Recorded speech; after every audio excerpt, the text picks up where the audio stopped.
प्यारे बच्चों, आज पुनः ऑनलाइन क्लास में हम कक्षा 6 की गणित लेकर उपस्थित हैं। आज के अभ्यास में हम त्रिभुज पर चर्चा करेंगे। त्रिभुज किसे कहते हैं? तो त्रिभुज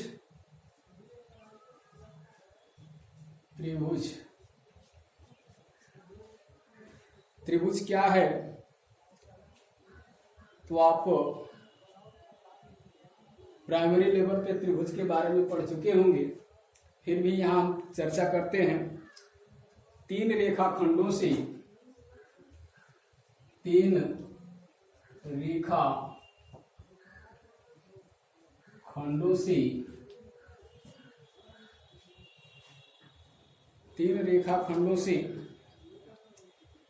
एक बंद साधारण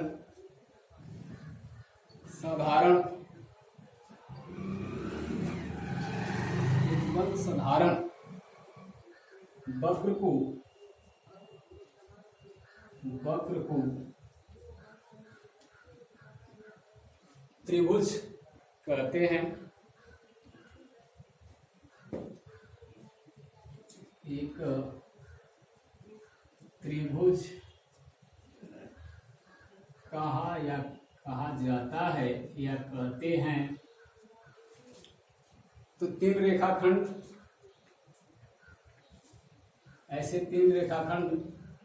जब आपस में मिले और एक बंद आकृति का निर्माण करते हों तो इसे हम त्रिभुज कहते हैं।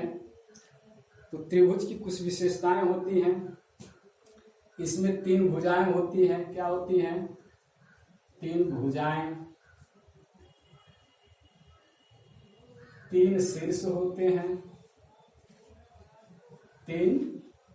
होते हैं और तीन कोण भी होते हैं। क्या होते हैं? तीन कोण होते हैं। ये त्रिभुज की तीन भुजाएं और तीन शीर्ष, यानी दो भुजाएं जहां एक बिंदु पर मिलती हो उसे शीर्ष भी कहते हैं और कोण भी कहते हैं। यानी तीन कोण होते हैं, तीन शीर्ष होते हैं, तीन भुजाएं होती हैं। अब इस पे आधारित कुछ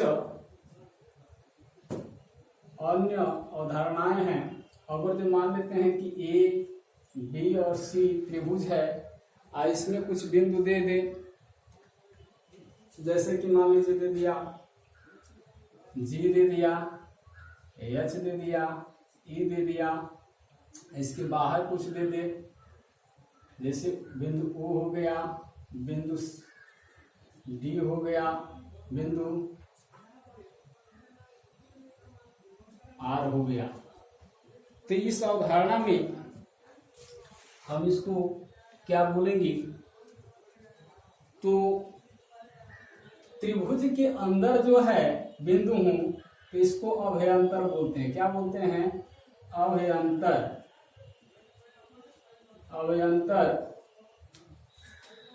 अभ्यंतर में कौन कौन से बिंदु हैं? अभ्यंतर और बहिर्भाग बाहर कौन कौन से हैं? और परिसीमा पे कोई बिंदु दे दे, जैसे कि मान लीजिए पी दे दे, इधर दे दे क्यों। तो ये बिंदु के बारे में कुछ अभ्यंतर में क्या मिलेंगे? तो आपको एफ मिलेगा, जी मिलेगा और एच मिलेगा। बहिर्भाग में क्या है? तो आर है, आर के बाद क्या है? तो डी है, डी के बाद क्या है? तो क्यू है। तो ये बहिर्भाग के बिंदु हैं। अगर जो कहता है कि परिसीमा पे कौन कौन है, यानी त्रिभुज के तीनों जो परिसीमा है रेखांकित करते हैं, उसकी सीमा को बनाते हैं, उस पे कोई बिंदु है तो बिंदु पी है। क्या है? बिंदु पी है, बिंदु क्यू है, यहाँ सारी वो होगा। तो ऐसे कुछ प्रश्न इस पे बनते हैं त्रिभुज के अंदर। अगर जो कुछ बिंदु दे दे, कुछ बाहर दे दे, कुछ सीमा पर दे दे, यानी उसकी भुजाओं पर दे दे, तो उसको परिसीमा बिंदु बोलते हैं। तो इस तरह से हम इसको विभाजित कर सकते हैं, लिख सकते हैं।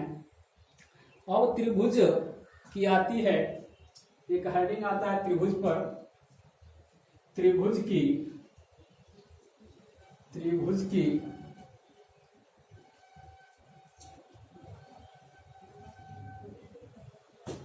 माध्यिका क्या आता है, माध्यिका आता है। तो त्रिभुज की माध्यिका किसे कहते हैं? तो किसी त्रिभुज की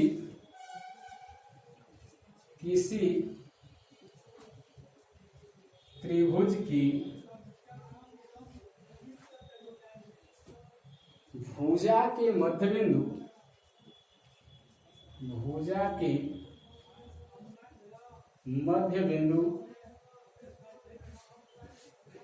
मध्यबिंदु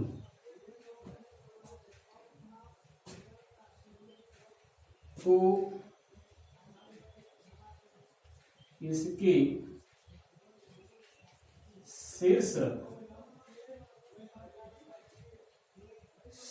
से मिलाने वाली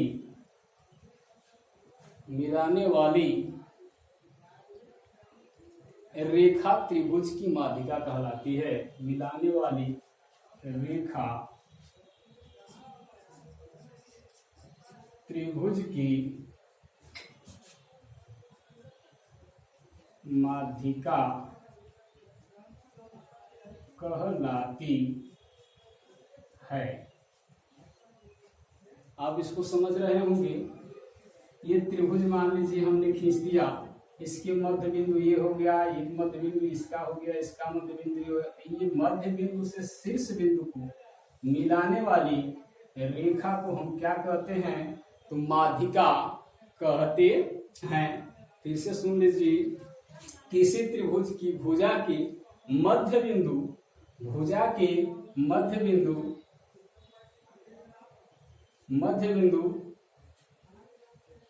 को इसके शीर्ष बिंदु से मिलाने वाली रेखा को त्रिभुज की माध्यिका कहते हैं। त्रिभुज की माध्यिका कहते हैं। तो मान लीजिए ये ई हो गया, ये एफ हो गया, और ये क्या हो गया, डी हो गया। अब तो बोला जाए कि त्रिभुज ए बी सी की माध्यिका बताइए। तो माध्यिका होगी, क्या होगी? एडी हो जाएगा, सीएफ हो जाएगा, बीई हो जाएगा। यानी किसी भी त्रिभुज में 3 माध्यिकाएं होती हैं। तो आप समझ गए होंगे। अब हम चलते हैं त्रिभुज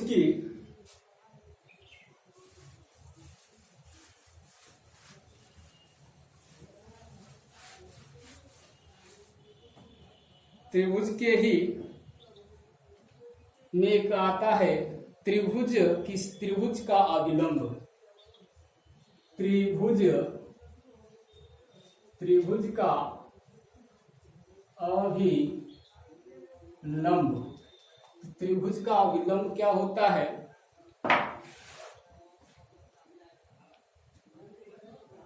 तो त्रिभुज की अभिलंब की परिभाषा होती है किसी त्रिभुज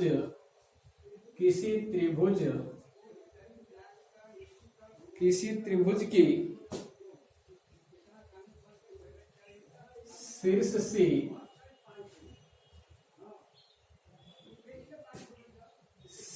से इसके सामने वाली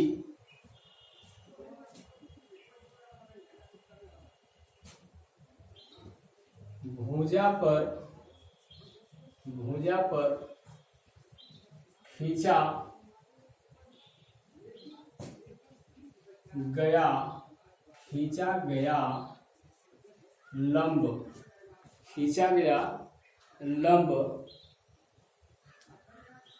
अभिलंब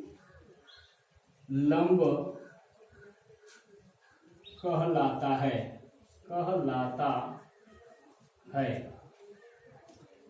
मान लीजिए कोई त्रिभुज हो, इस शीर्ष से और जो ए बी सी कोई त्रिभुज हो, और इससे हम इस पे लंब खींचते हैं और इससे इस पे लंब खींचते हैं। ऐसे लंब यानी लंब का मतलब कि शीर्ष डी से खींची गई भुजा एसी पर लंब यानी 90 अंश का कोण दोनों तरफ बनाती हो, तब हम इसको शीर्ष लंब बोल सकते हैं या लिख सकते हैं। ये ऐसे होंगे। तो आई होप आप समझ गए होंगे लंब किसे कहते हैं, शीर्ष लंब या त्रिभुज का अभिलंब। अब इस पर आधारित हम कुछ प्रश्नों पर चर्चा करेंगे। जो अभ्यास 4.3 है, 4.3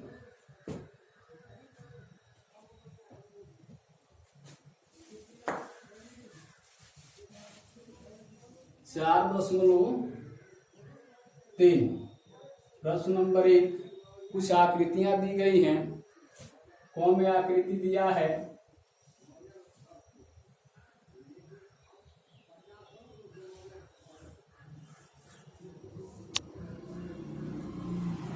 कौन में दिया है,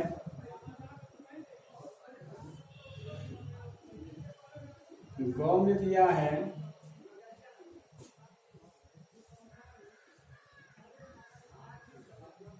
और घ में दिया है,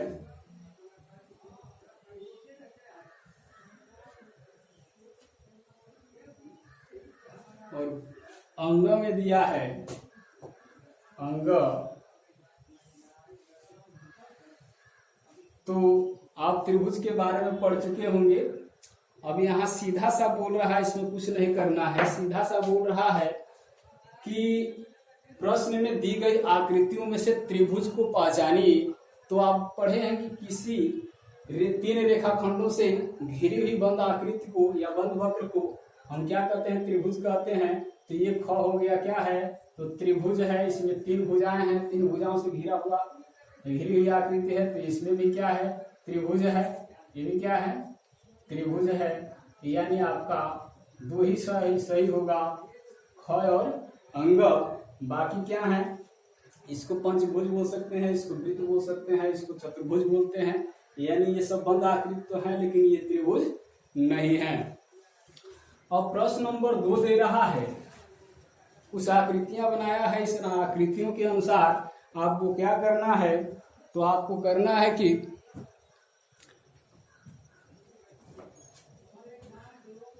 चलिए हम प्रश्न नंबर 2 पे चर्चा करते हैं। प्रश्न नंबर 2,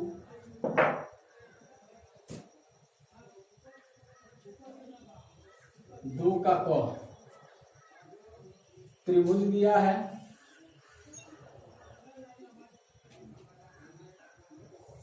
नाम दिया है ए बी सी और डी। ख दिया है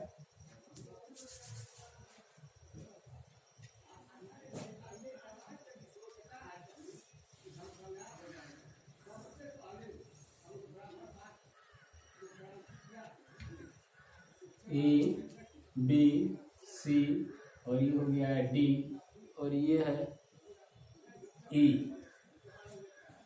उसके बाद चौथा दिया है चतुर्भुज दिया है, गौमी चतुर्भुज दिया है,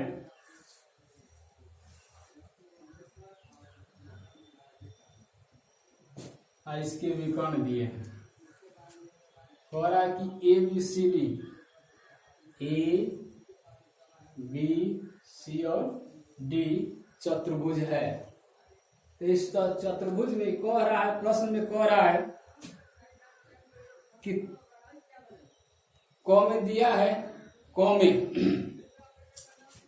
में दे रहा है कि 3 त्रिभुज लिखिए, 3 त्रिभुजों के नाम लिखिए। इसमें दे रहा है 3 त्रिभुज, 3 त्रिभुज के नाम लिखना है। इसमें कह रहा है कि 6 त्रिभुजों के नाम लिखिए, 6 त्रिभुजों के नाम लिखिए। और इसमें कह रहा है कि 8 त्रिभुजों के नाम लिखिए। इसमें 8 त्रिभुजों का नाम लिखना है। 8 त्रिभुज का नाम लिखना है। तो सबसे पहले आपको सामने दिखाई दे रहा है कि 2 त्रिभुज हैं। तो पहला त्रिभुज ABC, त्रिभुज ABC। दूसरा त्रिभुज ABD, ABD, ABD। उसके बाद तीसरा होगा क्या, तो ADC, त्रिभुज AD और C। ये त्रिभुज के नाम हो गए। 3 त्रिभुज पूछ रहा है। अब इसमें पूछ रहा है 6 त्रिभुज। तो हम बड़ी आकृति को हमने पहले इसमें लिख लिया। इसमें बड़ी आकृति में क्योंकि कई खाने हैं, पहले कई खाने को लिख लेंगे और उसके बाद बड़ा वृत्त होगा। तो 6 लिखने की कोशिश करते हैं। तो चलिए बड़े आकृति को लिख लीजिए। A, B और C, ABC। ये पूरा हो गया बड़ा वाला। अब इसमें से लिखेंगे ABD, त्रिभुज ABD, त्रिभुज ADE, ADE। उसके बाद क्या होगा, त्रिभुज AEC। कितने हो गए, तो 2 2 4 हो गए। यानी अभी आपको कितने लिखने हैं, तो अभी लिखने हैं 2। तो एक यहां से होगा ABE, A त्रिभुज ABE। अब यहां से इसको हम पकड़ेंगे और उसके बाद इसको पकड़ेंगे ADC, त्रिभुज AD और C। यानी 6 त्रिभुज हो गए। पहले हमने लिखा है ABC बड़ा त्रिभुज, उसका ABD, ADE और ACE। अब 2 त्रिभुजों को हमने मिलाया ABE और फिर ADC, यानी 6 त्रिभुज आपके हो गए। अब इसमें कह रहा है कि 8 त्रिभुजों के नाम लिखिए। तो 8 त्रिभुज कैसे होंगे, तो यहां मान लीजिए बिंदु है E। क्या है, E। तो त्रिभुज लिखते हैं। त्रिभुज AED, AED, त्रिभुज DEC, त्रिभुज CEB,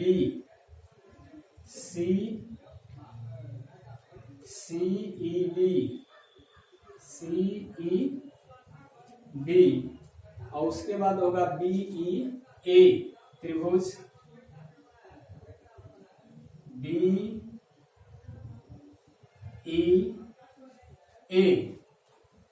आपके 4 चतुर्भुज हो गए। अब फिर से क्या करना है, तो हम इन 2 त्रिभुजों को ऐसे मिला लेंगे और इसको इसमें मिला लेते हैं, तो 6 हो जाएंगे। चलिए लिखते हैं त्रिभुज ABC, त्रिभुज ABC, ये भुजा। फिर लिखेंगे ये त्रिभुज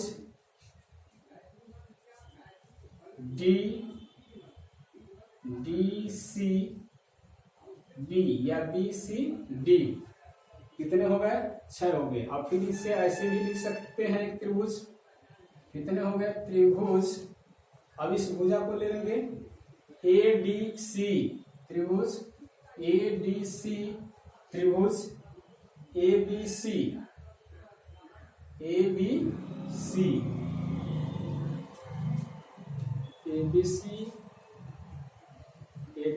और यहां से हमने लिखना है ADAB, DAB। ये आपके कितने त्रिभुज हो गए, तो 3 3 6 2 8 त्रिभुज। तो ऐसे त्रिभुजों का नामांकन करते हैं। आज के लिए बस इतना ही। अगले वीडियो में इस अभ्यास के 3 4 प्रश्न बचते हैं, उसको अगले वीडियो में हम बताएंगे। धन्यवाद।